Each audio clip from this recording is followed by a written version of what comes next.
Welcome to this interactive session titled "The Last Mile Begins with the First Mile, Triangulating Your Research Partnership to Advance Equity and Impact."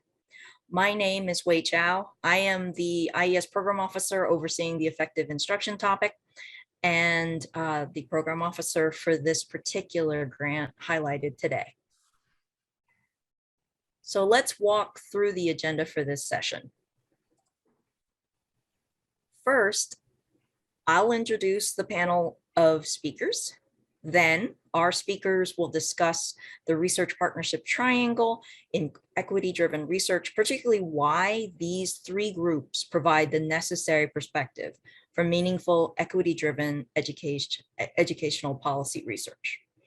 And then what will be really neat is that each of today's speakers represents one piece of this triangle: the SEA's policymaker, the researcher, and the community practitioner, each of whom will share their role in ensuring the integrity, relevance, and feasibility of an equity-driven study of this magnitude, and their responsibility in identifying that last mile necessary to ensure that research findings translate into meaningful policy that will truly disrupt systemic inequities and change lived experiences for students of color. Then our speakers will provide a brief overview of the current study using this operating model. And finally, we have reserved time for discussion from the audience. This is an interactive session, so the bulk of the time has been reserved for discussion. During the framing and the overview, please feel free to use the chat to ask any clarifying questions. Then we will open it up for more open discussion for the remainder of the session. So let me introduce our panel of three speakers for today's session. Clara Abbott is Director of Educator Effectiveness at the Massachusetts Department of Elementary and Secondary Education. Dan Goldhaber is Director of the Center for Analysis of Longitudinal Data in Education Research, also known as CALDR. Claudia Rinaldi is Professor and Program Chair of Education at LaSalle University. And I am Wei Chow, and I will serve as moderator for today's session. Now I will turn it over to Claire, who will talk about the research partnership triangle in equity-driven research. Thank you, Wei. Hello, everybody. Good afternoon. I'm going to start us off by talking about the framework, the operating model that we are focused on today, and what we call the research partnership triangle. So in this session, we're going to discuss what we believe are the three necessary perspectives for meaningful equity-driven educational policy research within a state agency, those being the researchers, the state-level policymakers, and the practitioners. Each is critical in moving this research from that first mile to that last mile that Wei mentioned, a journey that any equity-driven research must complete in order to reach its destination, if you will, and truly change lived experiences of students, teachers, and communities, which is our goal. So within this research partnership triangle, we advocate for embedding diverse practitioner voices into the research process through an external advisory group, from its inception, which is that first mile, through to implementation of findings, which is that last mile. Our goal is to truly better and always center equity in the questions we're asking, the analyses themselves, and the policy implications. Together with a robust internal advisory group of SEA policymakers and a multi-methods approach to data collection and analysis by the researchers, the research partnership triangle provides a dynamic space for the exchange of ideas, the pressure testing of these ideas, the analyses, and the policy implications. We believe this is especially critical for equity-driven research, which I now want to take a moment to unpack a little bit more. So what do we mean by equity-driven research?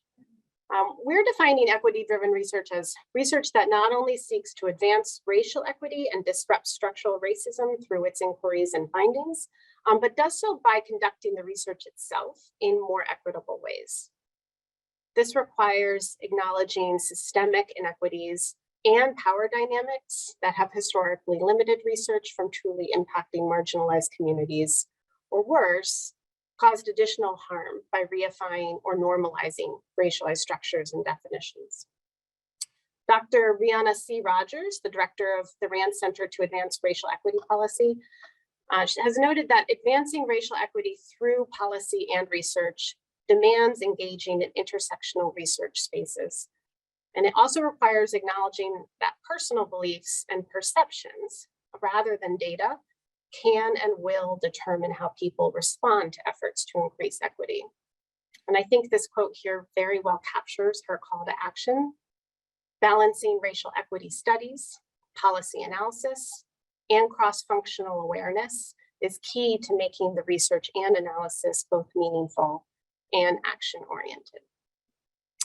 And I want to acknowledge that many of us, including myself, were very familiar with or we've engaged already in research practice partnerships, which have definitely advanced the authenticity and the applicability of research in the policy space by asking researchers and policymakers to really integrate their goals and objectives toward mutually beneficial outcomes. And that has been an extraordinary advancement in my experience with research as a policymaker. Here we seek to add a third element to this partnership in an effort to better reflect what Dr. Rhodes is charging us to embrace: the practitioner voice, with an open and transparent invitation to critique, shape, and ensure an outcome that will matter to those whose lives will be impacted. This research partnership triangle is not only central and critical to research that seeks to better understand and impact the lives of historically marginalized individuals and groups specifically, but it's also a key way to conduct research in a more equitable and inclusive way. So we build into the design of this partnership the following components. So the first is sufficiency of resources, such as the access to data and expertise needed to answer the questions we're asking. And this is represented primarily by our research partners at Calder. The second key component is what I call political will or agency, with a lowercase a, the policymakers. This is represented by an internal advisory committee within our department, comprised of representatives from multiple teams within the agency to help develop and ensure necessary buy-in, coordination, and coherence at that policy level for significant change. And the final component is the inclusivity of voice, including who's most impacted by the research itself. And this is represented by a diverse group of practitioners spanning research, practice, and advocacy groups, as represented by this external advisory group. And in bringing all three together throughout the process, we seek to ensure that each, at all times, is well positioned to shape and advance this research such that we can realize its potential by the time we get to that finish line.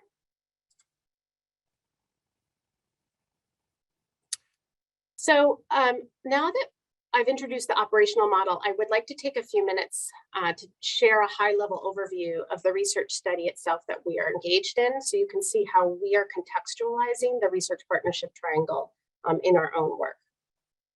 So in July of 2021, we launched a 3-year study to better understand how Massachusetts teacher preparation and licensing systems perpetuate, exacerbate, or disrupt patterns of inequity for Black, Latinx, Asian, Indigenous, and mixed race students. This was really driven by the state's commitment to addressing persistent racial inequities in student opportunities and outcomes. And with this as the driving force, we approach this research in 3 specific ways. First, this research centers the experiences of students of color, focusing extensively on both short and long-term outcomes for those students. Second, we are seeking to expand the definition of effective teaching to include impacts not just on test outcomes, but non-test outcomes as well, which we'll talk a bit more in a moment. And third, we're looking to identify those variables associated with educators who have the highest impact on these student outcomes. And again, all of this reinforces a key strategic priority for our state, which is to improve outcomes for our historically and presently underserved students by promoting anti-racist practices, and to see how our preparation and licensing systems are supporting this goal.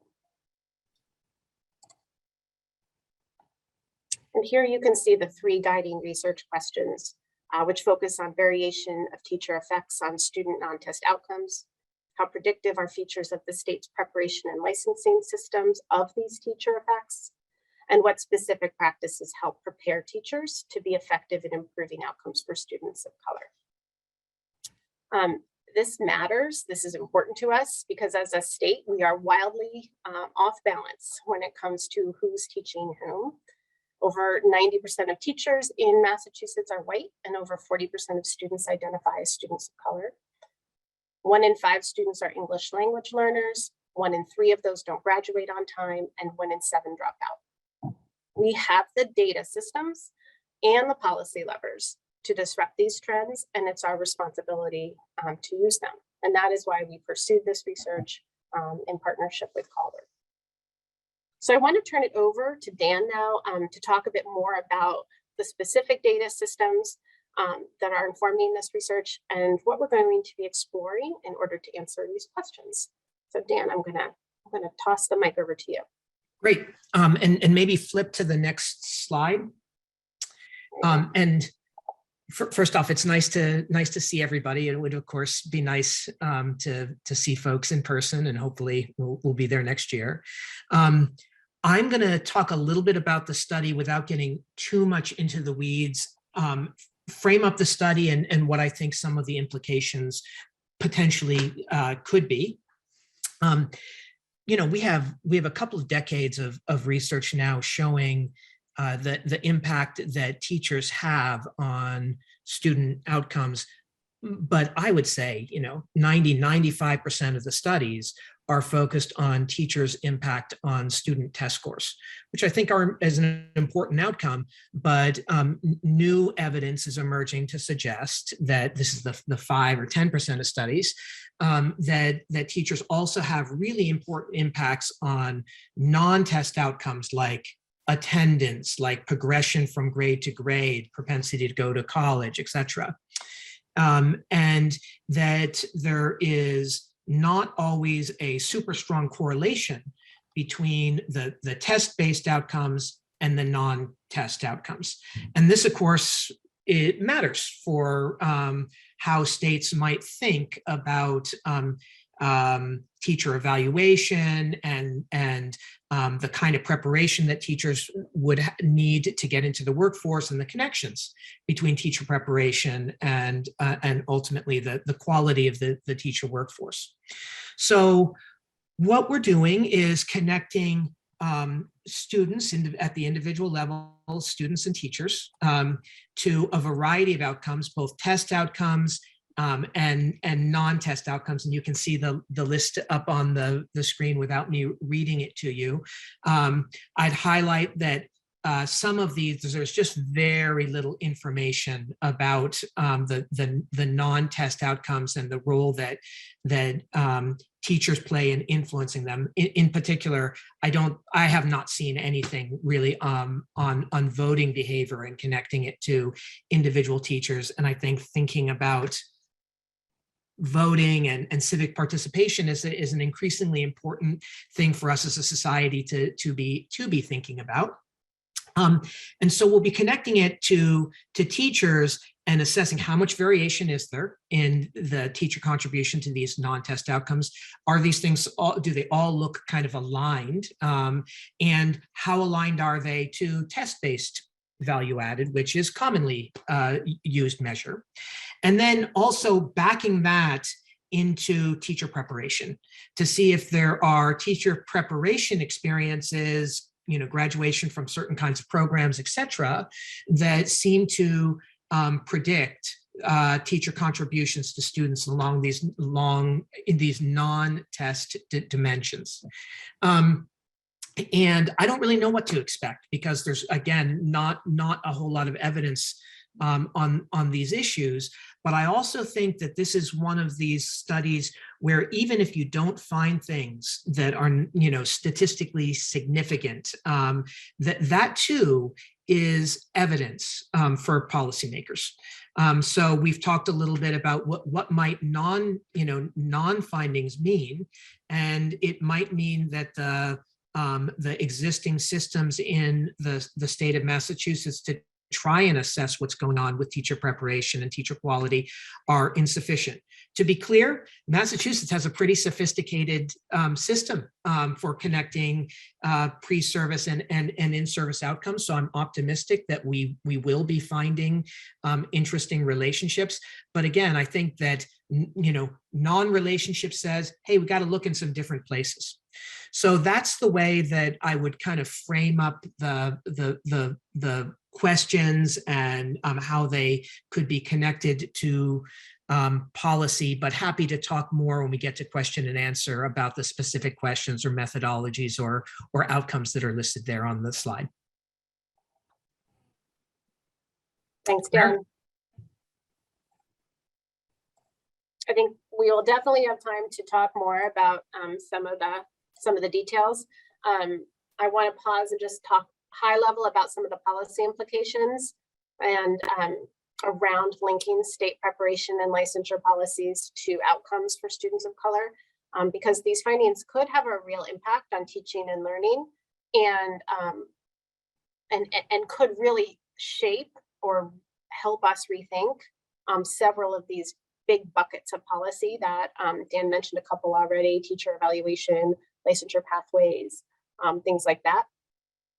However, all of this, from identification of the relevant outcome measures themselves to the policy implications and the implementation, all of it demands conversation across the three groups within that research partnership triangle, I think, or we really risk points of failure at each stage. We risk missing potential implications or challenges in translation, in understanding, in value, without those conversations taking place throughout.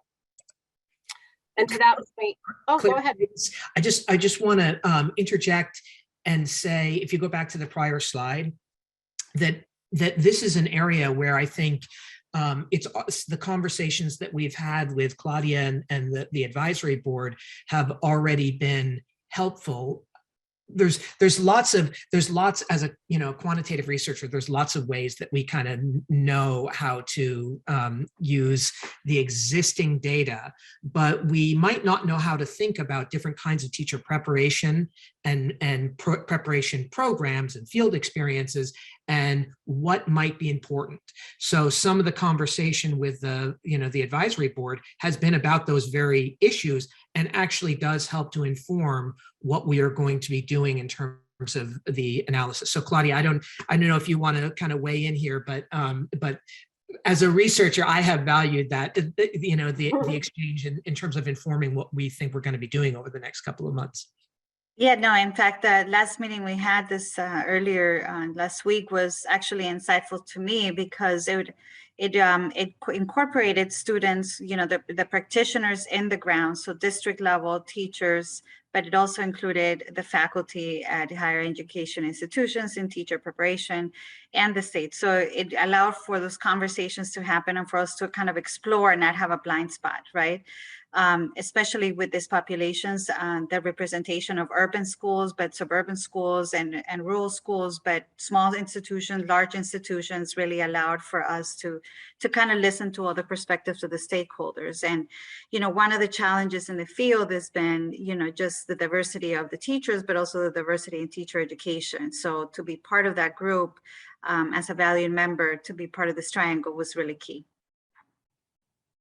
And I should have clarified at the outset. So Claudia is representing that external advisory group, that diverse group of practitioners. We're very grateful that you're able to join us today, Claudia, and grateful that you're on this committee.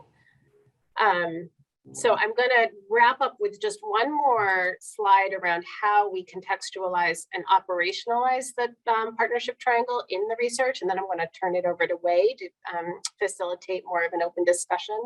But I just wanted to give everyone a sense of how often the members of the Research Partnership Triangle convene.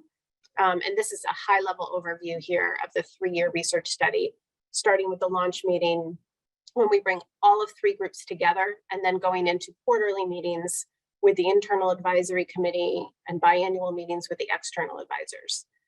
We have a mid-project meeting halfway through to take stock of preliminary findings and potential implications, which I think will be really important as a check, after which we will resume quarterly and biannual meetings and conclude with the final meeting to assess implications, impact, and implementation. We are still in the first phase of this research, the lower left-hand step, if you will, but we're moving quickly toward that first mid-project meeting. I won't say we're building the plane while flying it, because we do have a strong foundation and a great group, but we are prepared to be learning a lot through this process. So with that, I'm going to turn it over to Wei, and Wei, I'm going to let you kick us off with our discussion. Sure. Well, we talked about the research partnership triangle in equity-driven research, which consists of the SCA policymaker, the researcher, and the communities / practitioner. Their respective perspectives infused at each key phase of the work. Now we are going to open up to discussion by the panel members and audience members. This is our opportunity to exchange ideas and share experiences about this complex work. Hopefully this discussion will help talk about how this work could then inform system changes leading to improved student outcomes, particularly students of color. So I can start with questions for the panel. Please feel free to use the chat to pose a question. I'm going to try and monitor the chat, and then I'll also bring up the audience questions after I pose these questions to the panel members. All right. Let's start off with the first 2 questions. What role, panel, do members of the research partnership triangle play in centering equity in policy research? I think I'll speak to that for a minute. I think my role, as I see it, of course, I had to have the dog at that moment. As I see it, is been asking the questions about what our students of color in preparation are experiencing, what the partnership development between K-12 and the university really means in terms of diversifying the teacher pipeline. So, you know, it's not only bringing the conversation to the table, but from the different perspectives that connect the K-12 and the K-16 in terms of preparing teachers and struggling with teachers of color who need a different pathway for meeting licensure. And I think that part is really key in terms of ensuring that that every voice is heard. So I have the voice of my students who are students of color in the preparation program, and we have the voices of the teachers who our students work with, which we put in urban settings, so we try to match according to culture and race.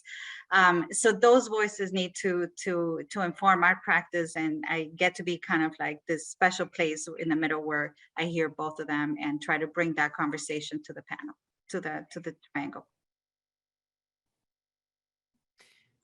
I'll add a little bit, and I kind of hinted at this earlier, that I think that there is, especially on this project, an important role in helping us think about what to look for. So there is a role in informing, you know, how do we structure the data that we're going to be investigating. Just to get a little bit more concrete, there's this sort of quantitative piece that we're doing, but we're also doing a bunch of focus groups, and we have to figure out, you know, where do we go to, you know, to do the focus groups? What are the kinds of teacher education programs that we ought to be, you know, going to, and why? So I think there's the sort of the on the ground sense of what we should be looking for that is incredibly useful.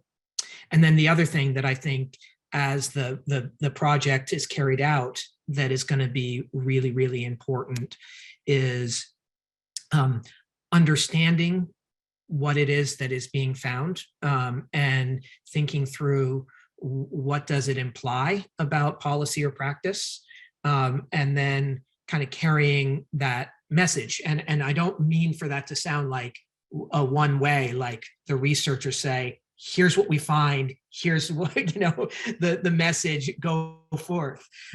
Because I think that there's oftentimes in this kind of work, there's a lot of like, these results are kind of strange. What might explain them? And so you get, the researchers like the Calder team who would say, here's the coefficient, but it's kind of an empty, like it's an empty, potentially an empty message without some connection to what's actually going on in the ground, and how does it matter and how is it interpreted. So there's an interpretation element of it, and then there's a collective thinking about, well, what does this mean? And I think similarly, from a policymaker's perspective, we can't always provide that insight either, because we're in a separate, place over here, and we have our own lens through which we interpret those findings. So I think the role of that external advisory group, which is markedly diverse, and I mean across roles, experiences, expertise, is really critical to what Dan was just alluding to around, are we interpreting these findings appropriately? Are they valuable? They might be valuable to Dan, but they might not be very valuable to Claudia. And why is that? And how would that impact the potential implications or action-oriented policy? The last thing I would say, just from the perspective of the policymaker and the agency itself, is our role is to ensure that regardless of what we find, we're able to act on it. And so the internal advisory group represents people from across the agency, because the implications of this research touch upon licensure, teacher evaluation, assessment, accountability. And if everybody is not understanding the evolution of this research and the potential implications, we run the risk of not being able to act on them if there isn't that buy-in and that coherence in action. So that's, I think, the other one of the critical roles that internal advisory committee plays. Wei, there are a couple questions that have come in. I'm wondering if I feel like maybe we should try and tackle those before we go to the next second. Agreed. Yeah, so it looks like, I hope I'm pronouncing your name correctly, Joni had a question about forming those relationships with the key players so that we can have this kind of authentic work. And this is especially a really important kind of question when we have this now universal stressor that's on top of the context and the people that we're working with. So what are some of those strategies that you think folks at early in their career, and then, at various points in their career, that they could really start and maintain nurturing of these kind of relationships? I'm curious, but I've got some thoughts, but I'm curious what your take is on this. I'm going to answer specifically around the external advisory group, and I'd love to hear Claudia jump into here as somebody who received an invitation. We invited people to join over the course of several months, and I'll be honest, took extraordinary care in the communication and outreach. Some members of the external advisory group are people we've known for years, and so that wasn't too big a lift. We built and established relationships with them. They trusted our vision and our intent of this work. I think the harder part was reaching out to people we knew would bring enormous value to this group and yet didn't know very well. And there was a lot of humility there. And I had phone calls, I had emails. I fully expected to be turned down, and they came back and said yes. We're also providing stipends. I mean, we are expertise is valuable, and so we wanted to value their time, compensate them for their work. So it was multiple months of really intentional outreach, acknowledging the stressors of this particular time, building upon existing relationships, and then taking a risk and reaching out to people we didn't necessarily know very well, but really knew would bring value to this work. And my perspective from getting the invitation from Claire was that she has the state has been keeps a very close connection with the teacher education programs obviously in the state. And in any one of those meetings, there's always been an opportunity to ask questions and a place that feels safe to ask the questions. So for better or worse, Claire always gets my questions. Well, have you thought about students of color? And have you thought about students with disabilities? And, I'm bringing out the challenges that we're experiencing in teacher education. But over the years, we have built a relationship that it is trusting, and that it truly feels genuine in building the voice, in bringing the voice of not only my area expertise in special education, but also diversifying the teacher pipeline, but also in teacher education and how I'm running a program at our small institution, and kind of being the representative of a minority group as well. So it takes time, but I think building those relationships and continued communication that are set on trust, I think is one way to start building that even before you have funding. I want to kind of circle back to how I interpreted Joni's comment about how do you kind of build these partnerships as a young scholar. And I'll just tell you my experience, and I think there are probably lots of different ways that this happens, but my experience was being really responsive to questions that came in. In this case, I'm thinking about a question that came in from an HR person from a local school district, and this started with a dialogue around different HR related issues. Way, you probably know the district out in Washington that I'm thinking about, and it was a realization that I really liked working with people who are on the ground and could make things happen, and that I think for a lot of districts, particularly maybe smaller mid-sized school districts, they don't have a ton of research capacity all the time. So if, Joni, you have the flexibility to do some things, and it's not always like numbers crunching, sometimes it's just like talking to people about pros and cons, and how do you interpret the research, and what are some things that you district might want to look at internally, that I think that's a really great way to build up trust with folks. And it's trite, but I think that fundamental to all of these partnerships is a level of trust and familiarity. So that's kind of how I would think about beginning, even if there's not funding, even if there's not a kind of a set project, is just to offer up your services, because I think there's a need out there for more researcher practitioner connections. Now, I'd also like to add that oftentimes I do ask the questions that nobody is probably willing to ask, because it deals with diversity and inclusion and things that are usually not comfortable, Joni. But I think somebody's got to ask them, and I feel like being at the table is better than not being at the table, because at the end of the day, this work has to impact students, either our students at the university level that are going to impact hundreds or maybe thousands of students over their career. But if you're talking about the students in the classroom, the questions have to be asked. And I don't think, from my perspective as a minority Latina scholar, that I don't think we ask those questions enough. I think everybody has a really good intention. Everybody wants to address equity. Everybody wants to do it right. But if we don't have, an accurate representation, then those questions aren't asked. And it's not the fault of anybody, but it's just lack of experience. So, so I always start my questions with Claire. I'm sorry, I'm going to ask about the same thing, but have you thought about this? And whether it's Claire or somebody else in the state that is at those meetings, it's always been a very respectful, mutual, and not just an evaluation kind of relationship. So that networking piece that Dan referred to is key.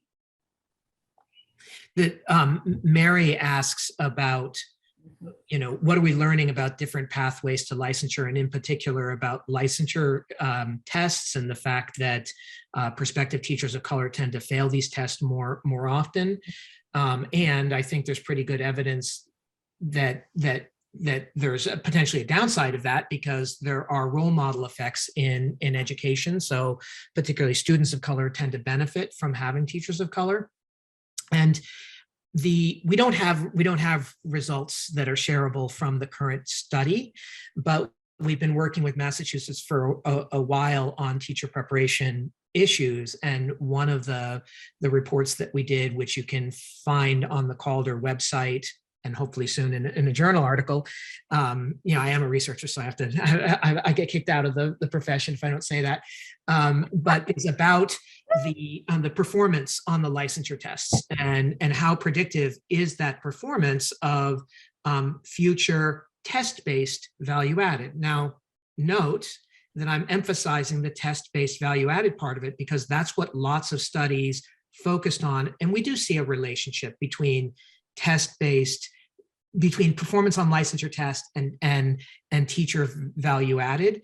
I don't think we know much about at all about performance on licensure tests or licensure pathways and non-test outcomes. So we don't know if there are trade-offs. We don't know if maybe some of the ways of assessing teachers, like licensure tests, ought to be modified. Right now, it does look like there is an unfortunate trade-off between a person's performance on the test and the likelihood that we get teachers of color into the profession. That I think could also suggest something about being more careful about recruitment, that ed schools maybe could do more to recruit different kinds of folks and help prepare them, because it's an unfortunate trade-off that exists now, and to my mind sets up sort of an unhealthy policy debate between people who believe that these tests ought to be used and people who believe that we ought to have a more diverse teacher workforce. And there's a lot of intersection between those two views, and sometimes those different perspectives are presented as if there is a necessary trade-off. And I hope that we move into a world where there's not necessarily a necessary trade-off between those two, or that we figure out better ways to assess folks pre-service so that you get both greater diversity in the teacher workforce and people who are more ready to teach on day one. So another question in there about partnering with programs, teacher education preparation programs out of state, such as with HBCUs. This study does not, because we're looking at Massachusetts longitudinal data. However, this is sort of related to the last question that was just floated around licensure pathways. And one of the projects underway in Massachusetts is an alternative assessment pilot, where we are piloting alternatives to the MTEL, including alternative communications and literacy tests. One of the implications of that is we are opening up pathways into teaching in Massachusetts from hopefully candidates out of HBCUs. It's an interesting way to think about how we might be able to look at or start to see that particular population coming into Massachusetts and potential implications on that. But I'm not sure that will be well captured in this study because this study and that pilot are running concurrently. But it's just an interesting connection to think about relative to how HBCUs could start to impact or influence teaching here in Massachusetts.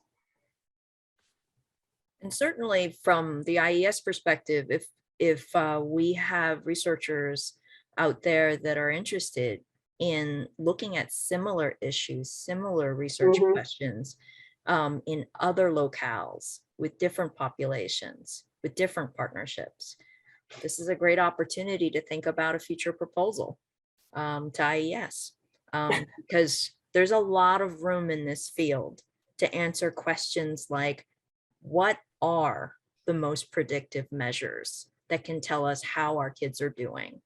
And what then must the grown-ups know and be able to do to address their needs? So if this particular, I would really encourage you to learn more about this project if you're really interested. I've got the abstract up, but the great thing about the PI meeting is that you bring together researchers that have common interests, and it's a great way to ask, oh, how did you do this? Could we do this in our state or our area or with our population? So I really would welcome folks that have that kind of interest, connect with our folks today, put more questions in the chat, and think about proposing to IES. So Claire, should we also move on to Sure. some Sure. additional Yeah, we can questions go that we had for the panel? Yes, let's move on to the next set of questions. Sure. Sorry. All right. So another question for our panelists to discuss. What do partnerships need in order to do this kind of work in an authentic and mutually beneficial way?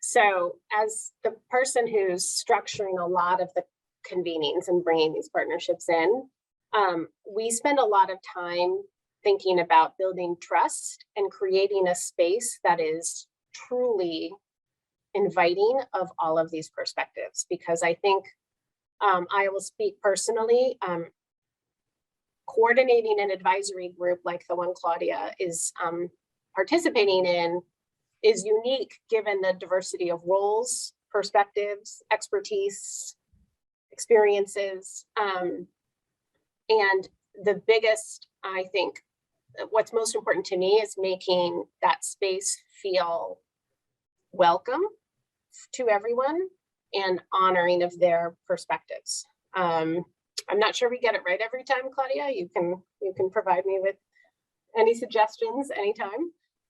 But I think that is really important relative to supporting that external advisory group in particular. I think one thing to add, Claire, is, I worry about it. I worry about the fact that there are not enough faculty or researchers of color that can be available everywhere, right? So when you don't have that perspective, I worry about that. I don't think I have an answer for that, but I just wanted to put it out there because in our case, I've shared with you, we have, I think we have around, I don't know, somewhere fluctuates between 76 and 86 teacher education programs in the state. And when we do get together in meetings, there's maybe 3 of us, right? So even though this particular research is key, I think showing how faculty of color and teacher education programs can work with the state in these initiatives and to build more pathways to get to the field, it's really key. And we should be thinking about the connection, not only K-16, but really, into higher education as well. So I just wanted to put a plug in for that. We're at the first mile, not the last mile. So I don't think we can say exactly what works so that it's mutually beneficial yet. But boy, I just cannot emphasize enough the trust aspect of this. And again, it's what you always hear, but it's also, you hear it because it is true. And I'll just air a disagreement that we had, not with this is not an advisory board, but like when we were thinking about launching the project, I was skeptical about the way that we framed the project for fear that not skeptical about the nature of the research or why you would want to center the research around students of color, but skeptical about whether or not we could get a study funded that is framed this way. And so I said to Claire and other folks, I don't know. I don't think that we should frame the questions this way. I think we should do the same research, the substance wise, but we shouldn't frame it this way. And the answer was, yeah, sorry, Claire, I'm characterizing, the DESE side of things. So tell me if I'm getting this wrong. We really want to frame it this way because focusing on students of color is is what we think is important right now in Massachusetts. And my take was, again, I don't disagree with you in a substance sense, and we'll go with you on the risk. But if I had my own druthers, I would frame it another way, simply to secure the IES resources. I'm so glad that we could have that conversation, and I think that kind of a conversation is emblematic of the level of trust that we have built up, because these are potentially contentious things to talk about. And I am so glad that I was wrong, because I think that the framing actually really does matter.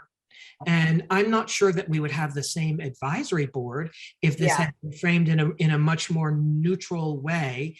And my hope is, again, we're first mile, not last mile, but my hope is that having framed the research in this way, that it will lead us down a path that ultimately, even if the evidence, the findings didn't change, the impact of the findings will be different because of the way it's framed and because of the people that were brought into the process because of that framing. And there was skepticism and on the part of several of the external advisory members as well. I knew it even when they said yes. I knew it after the first meeting. And it required, I think they are compelled by the why behind this research. They're compelled by the potential, and we also have to respect and understand their skepticism and be responsive. So one of the pieces of feedback we received after the first external advisory group met was just they didn't see the clarity in our theory of action. They were worried that we hadn't connected all the dots between all of these data sets that we were bringing together and the potential implications on systems and policies. So we went a little bit back to the drawing board, because if we couldn't articulate our theory of action to this group, they couldn't make meaning of it, then we weren't going to be able to capitalize on their good thinking, their thought partnership, and their critique around this work. So I think being really responsive, humble, and persistent, I think, is also an important component of this work.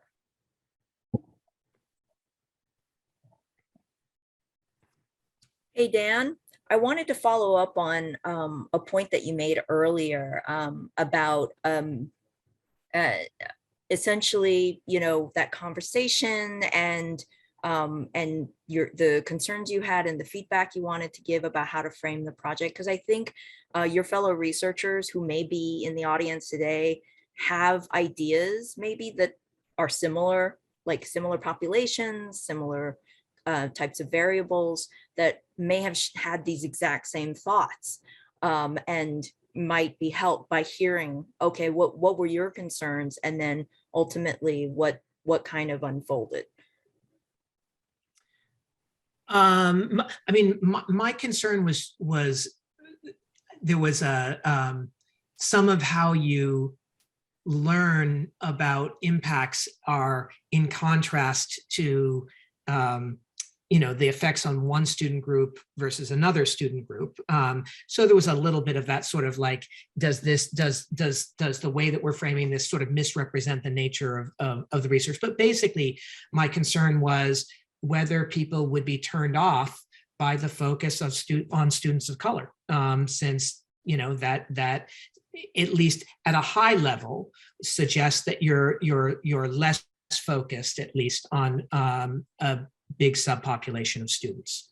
And I frankly just worried about it going through the IES review process and how reviewers would view that kind of framing. And so again, I thought that we could do the work that we were proposing to do, that the analytic models would be the same, with a very different framing. And so that it was a safer route to go with this alternative framing that was just about, connecting features of teacher preparation and licensure to student outcomes without centering it around, students of color. So that was my thinking, was just about the, knowing a little bit about the review process and worrying about how others might interpret it. Mm-hmm. Mm-hmm. And Well, it's interesting. Mm-hmm. Sorry, Go ahead. I'm thinking back to Claudia. You were sharing with us. You feel like you've in a lot of the spaces that you and I have been in over the last several years. You say you feel like you're always the person raising their hand and asking about, well, what about students with disabilities, or what about English language learners? There's no reason to ask that question in this study, because this study is about historically marginalized students, and so I think that is something that is unique about the space, I hope, that we're cultivating around the discussions and the analysis. Thank you. Let's see. Shall we go to our fourth question?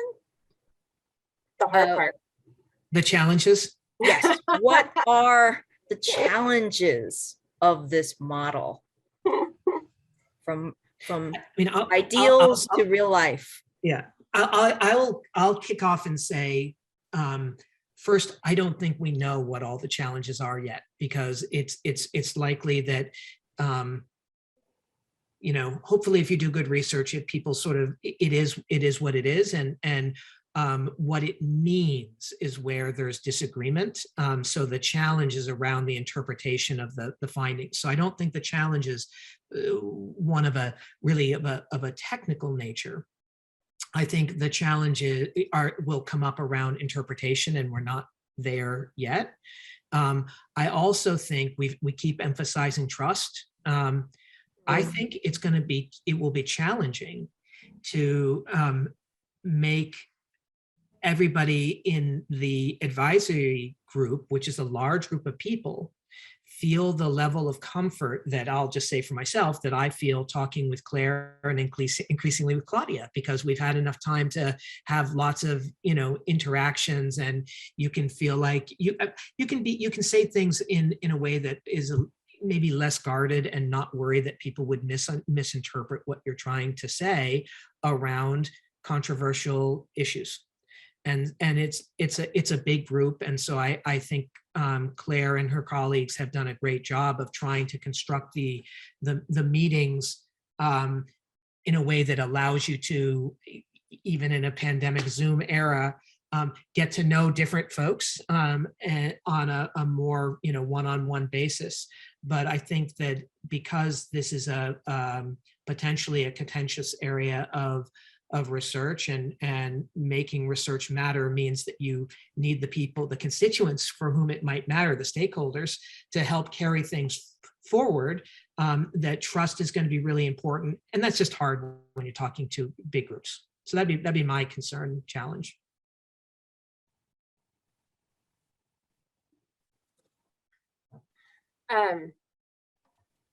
One of the things I think is challenging is establishing an equal playing field. I think that everybody comes into this space from different roles, different professions.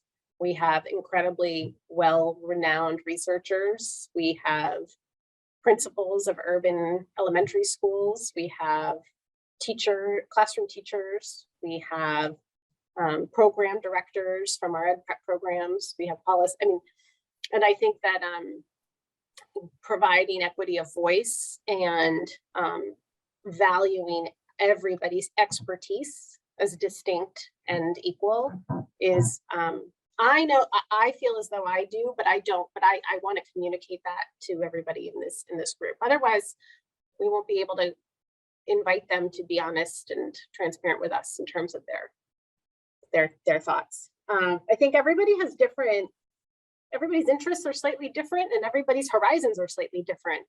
That principal of that elementary school, her horizon is probably like, what is going to happen to that third grade classroom tomorrow when her teacher can't walk in the door, or how is she going to get that young child to make it to the end of the year? So her horizon is slightly different from mine, which is very different from Dan's and different from Claudia's. So how do we make everybody feel valued and make everybody's horizons feel important? Because they all matter in terms of how this policy will be implemented. So. And I think, Claire, following on what you said, I think one of the challenges at the end is going to be making sure that we connect the dots for everybody, right? I'll be asking the questions if I don't feel it's connected to me. But I think because you have so many different voices, and that was one of the things I loved about our last meeting, was just seeing the variety of representation, not only diversity, but in roles and responsibilities and stakeholders, really speaks to the richness of this particular study, but it also speaks to the challenges at the end to make sure everybody continues to feel valued and that the trust is there and that it is responsive to the needs that we have at different levels, right? Principals need teachers, teacher educators need options for MTELs, you know, et cetera, et cetera. So I think that's going to be a challenge, but this yet to see. Like Dan said, we're in the first mile, right? So we'll be back in a couple of years. I'm going to say one other challenge, and I think it's the same challenge that we face writ large with the education system. If you go, don't go back, Claire, but we're one to go back to the slide that lists all of the outcomes. You see that we're looking at a variety of different outcomes, and we emphasize the non-test outcomes, but test scores too. And people have very different views about what are, I think people generally would say the schools ought to do all of this stuff, you know, that we ought to you know, increase learning measured by, you know, these test-based measures. We ought to increase grit. We ought to increase you know, commitment, respect for others in society, citizenship, etc. So there's a lot of these different things where people would say at a high level, yeah, schools ought to do that. But it is possible that we will find that some of the measures about what you might do policy-wise to get people into the profession that contribute to students in these ways, that they don't all align. And so then you'll have people, you know, sort of looking at these things, and they would have different views about what's really important. And that's not, you know, that's not inherent just to this study. Again, I think it's an issue that we face, and maybe more than in 2 decades in education research, but it's really symbolized in the study because it's a study that is looking at so many different kinds of outcomes, and that's atypical, at least of the studies that I've been part of.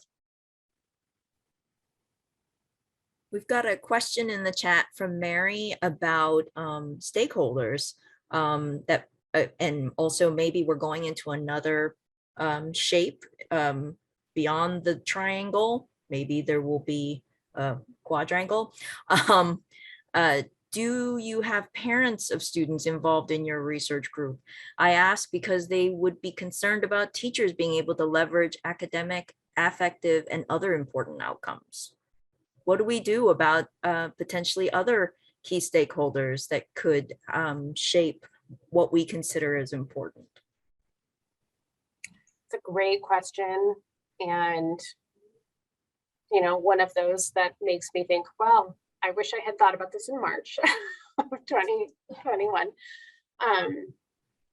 So there are parents on the advisory group. So now maybe we'll just be leveraging their parent hat as well as their advocacy hat or their academic hat or their practitioner hat. But no, I think that's a really important point, Mary, and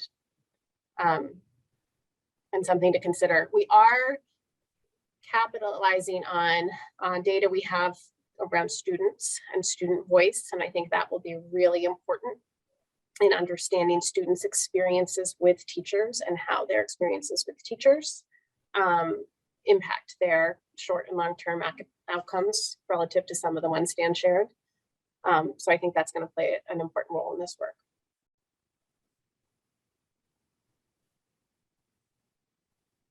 Yeah, I think that having these, just thinking about who the stakeholders need to be, Yeah. is actually a key question. And I'm not sure that researchers traditionally have been trained this way to go, oh, how many different, stakeholder groups do we really need to get their perspectives on? So we make sure that, not only do we not miss anything, but we check our own assumptions, or think about the various theories that could be out there that maybe doesn't quite jive with this particular population. So I think that that was a great question. Alrighty. I'm sure that researchers are not trained to do that. And that's why this session was super on point for where this field really needs to go. Let's see. So those were the 4 big questions that we wanted to just kind of put out there for the panel and also for the audience to think about. We've been monitoring the chat. I'll give it another, minute or so to see if anyone else has like a burning question. But we did allow a lot of time for this session. So if folks wanted to put in that last question, please, at this moment, that would be a good time. And then after that, while we're waiting for that, for those final questions or comments or shared experiences, I'll also do my promise to the IES planning people to say, please remember to fill out that little survey question. I think it's a single item. So when do researchers only ask you one thing? That single item to give feedback about how this session went. And also there's, of course, a free response field. We love those, don't we? About any kind of feedback you would give for this session and any future sessions. Alrighty. And I'll just add one more thing. I do also, I mean, we are in the first mile. I think an important thing to anticipate will be how the internal advisory committee also functions as some of these preliminary findings start to emerge, because of the potential impact on really embedded systems and policies in the state. So I think in that respect, depending on what we are seeing and what the implications might be for licensure, accountability, evaluation, I think that external advisory committee will again play a really key role in helping to focus and underscore what will matter in thinking about policy implications and implementation.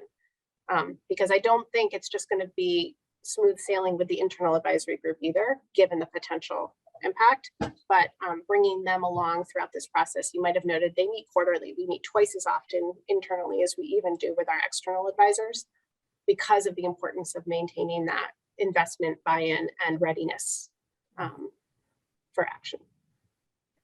I'm going to fill the silence with just one other thought about a challenge that as we're sitting here, and over the last couple of weeks, I've thought about a little bit, and that is how and when to release findings. Mm-hmm. You know, I think the want for a lot of researchers is to kind of, you get your findings and you want to like beat them to death and have lots of other researchers who do what you do look at it and make sure that you haven't done anything stupid, and that there's not the one extra kind of specification check that you ought to do.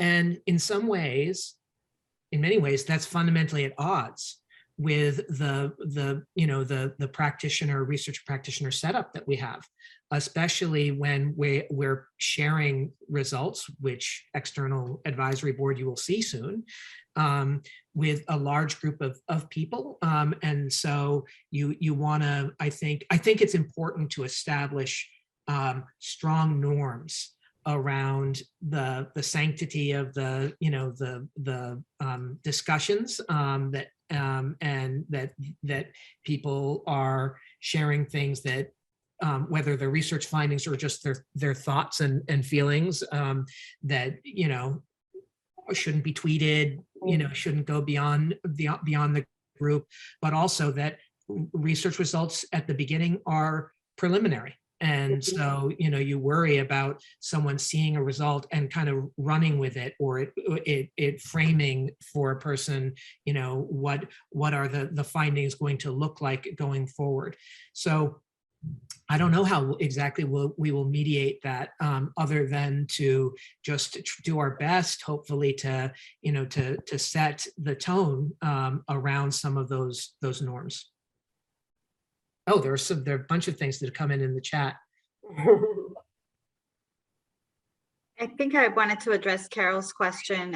She asked, how would you apply what you learned, not just for teacher licensure, but for teachers already in the field? And it made me think that that is a challenge that I have not heard of in the study yet, but we are losing a lot of students of color, a lot of teachers of color in the field. So I think it's probably something we need to think about, is how do we reach out the information about what it's done?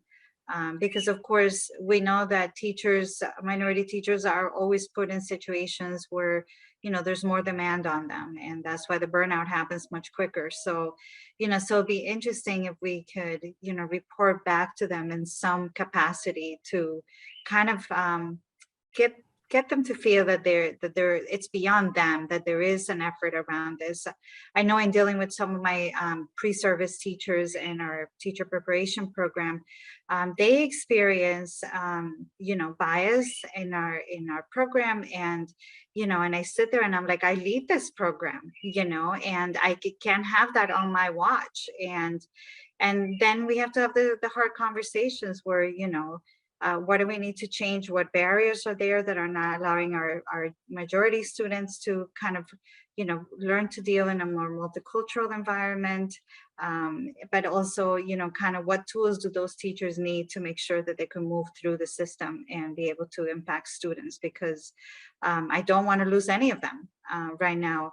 I've increased my percentage of students who are diverse in our teacher education program by 25%, and I don't want to lose that 20, not even 1% of that 25. So I think it is really important to give them tools, and I'm sure from the research there'll be findings that would help us to kind of share with the more wider population of teachers that are diverse in the field already, how the state is moving in genuine ways to address the teacher workforce and to address equity in educational practices and systemic barriers that come up.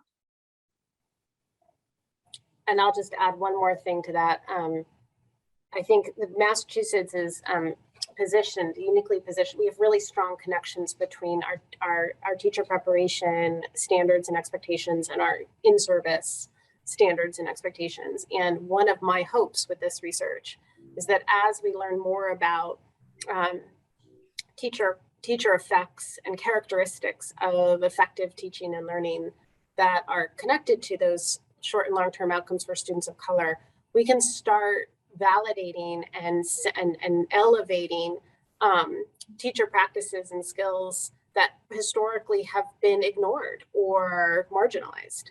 And so we're not just normalizing test scores or certain types of practices, but we're elevating and celebrating some of the things we know teachers, and particularly teachers of color, are doing in support of these students. So I think when I talked earlier about one of the policy implications, where we hope to be able to redefine what that definition is of effective teaching with this in mind.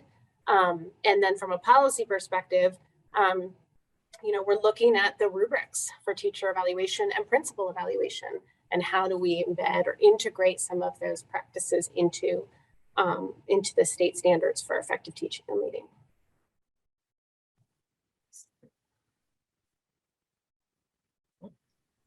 See. We have one question that just came in from Mary.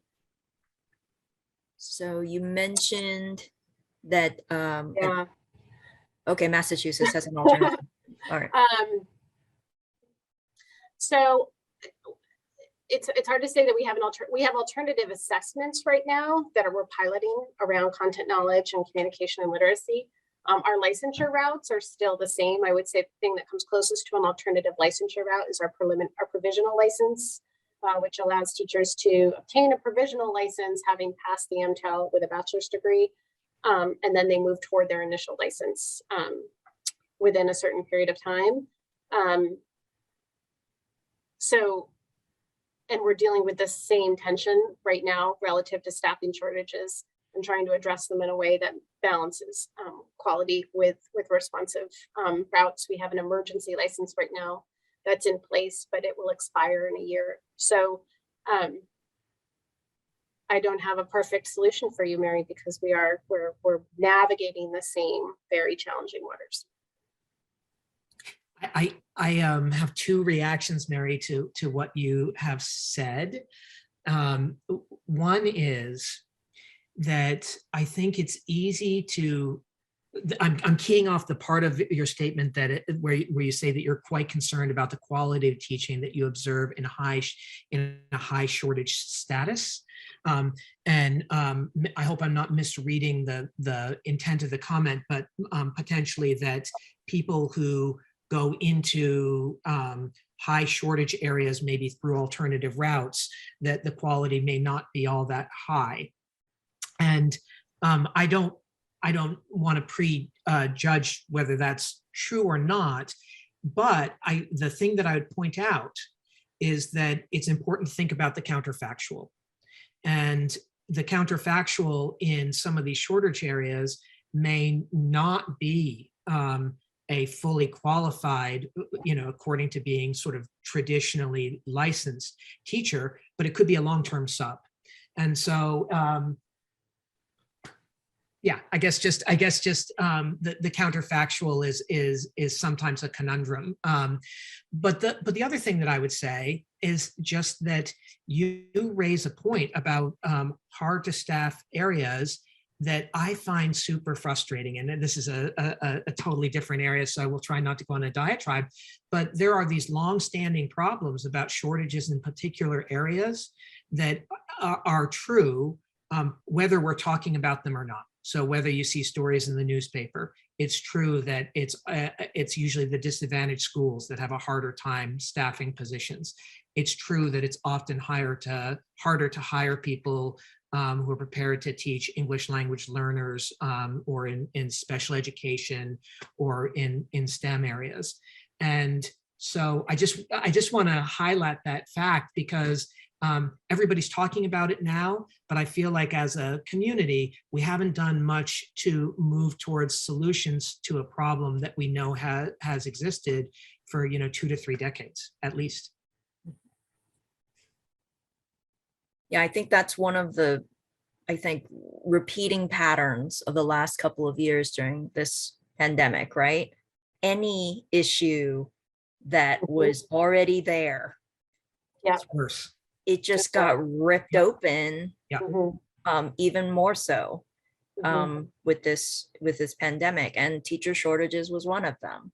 Like it's been decades of work tracking that across the United States, and those very groups now are even more at risk.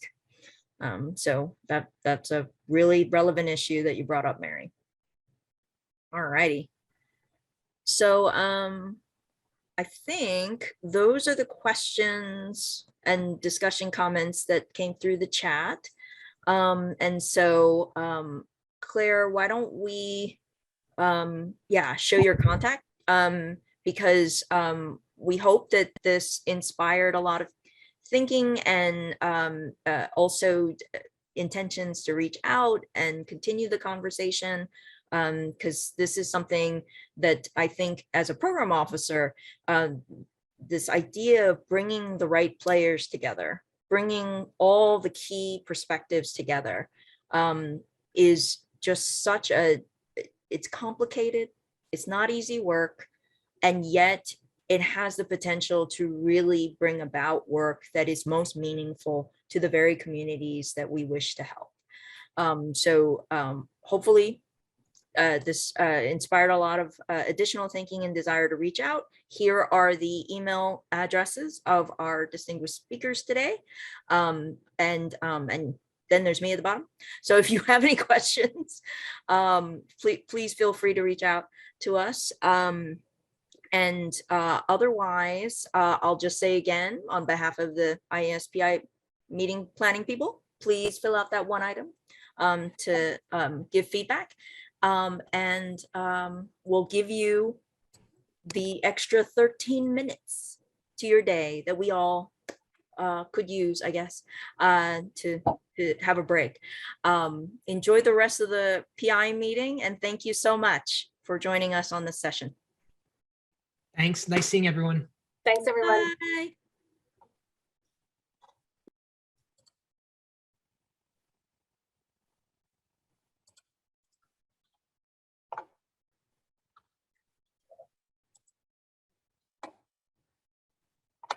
Oh, there goes Angela.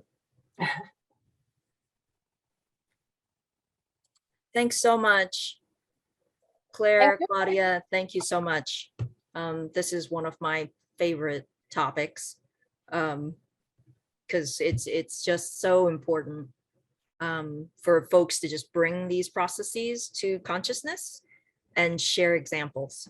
I was in a meeting, I think OPRE, I think I shared a link with Claire about it. And this was like key concern, key for the medical health field as well, because it's just become apparent, this distance between the different stakeholder groups and then ultimately how information is used. I mean, it's our frontier.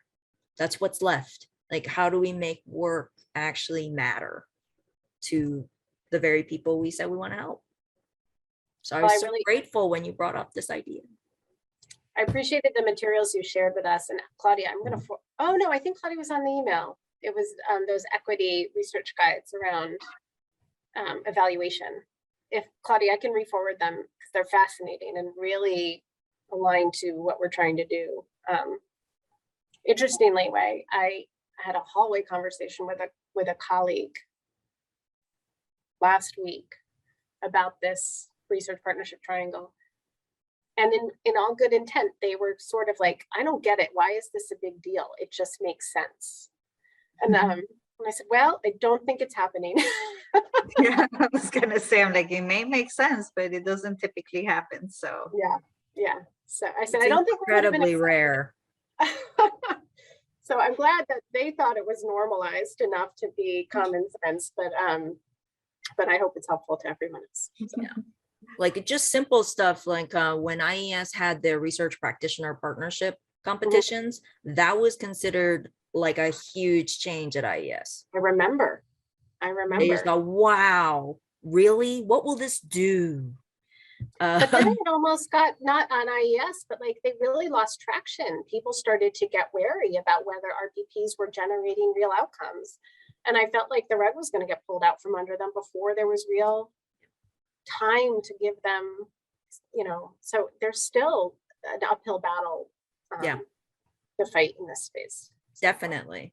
I would say, and probably you all know this very well, we're all at the mercy of, wind change by decision makers, right? Like one decision maker will say, oh, let's do RPPs. And then decision makers change. And the question becomes, wait, what is this? This doesn't match my agenda. And that's pretty much what happened. Regardless of how many program officers, but wait, we know these projects, we know what they're doing, and they may not come back into IES, but they're going elsewhere, Mhm. right? They're going to foundations, they're going We are. Yeah, to other agencies. it's true. And, you know, and wait, do they all have to like suddenly become huge, giant, you know, research publication pumping engines? Can't they also be just simply saying, we care about the questions Mhm. that the communities are telling us they care about, and and that will do a change of itself. So yeah, there's Keep fighting the good fight. It's really Well, we're- interesting that it's driven by the agenda that the leader brings, right? Like leaders do make a difference, you know, huge difference. and how to safeguard is a hard question, you know. How do you ensure that it continues on, right? Right, Um, exactly. Well, this is one of them. We program Sure. officers have been attending all the different sessions, and mhm. we've been noting every single time how many researchers, practitioners, policymakers are all saying the same thing. We need Yeah, more RPPs. Mary, from our Council for Exceptional Children work, and she kept texting me internally, you know, like in the chat. And you know, she had a lot of questions about, you know, about this, and you know, in terms of, you know, diversity in the field and connecting and the pathways. And you know, it's interesting because you would think, you know, she's doing so much work in this area, right? But even when we think that there is so much work done, there is so much more work to do to address those ends of the, you know, which are becoming bigger every day. So it's not going to be the ends now, it's going to be the majority. Right, So right. anyway, but thank you, Claire, just bringing this to light and involving me. I really appreciate it, and it's very exciting. Well, I know everyone's time is precious, so thank you for giving us your time, Claudia. And Wei, you were really helpful, supportive, and thoughtful moderator. So thanks for doing it with us. Thank you so much, guys. All It was a right. cool session. All Have a right. good rest of your afternoon, everyone. Take You care. too. Bye. Bye.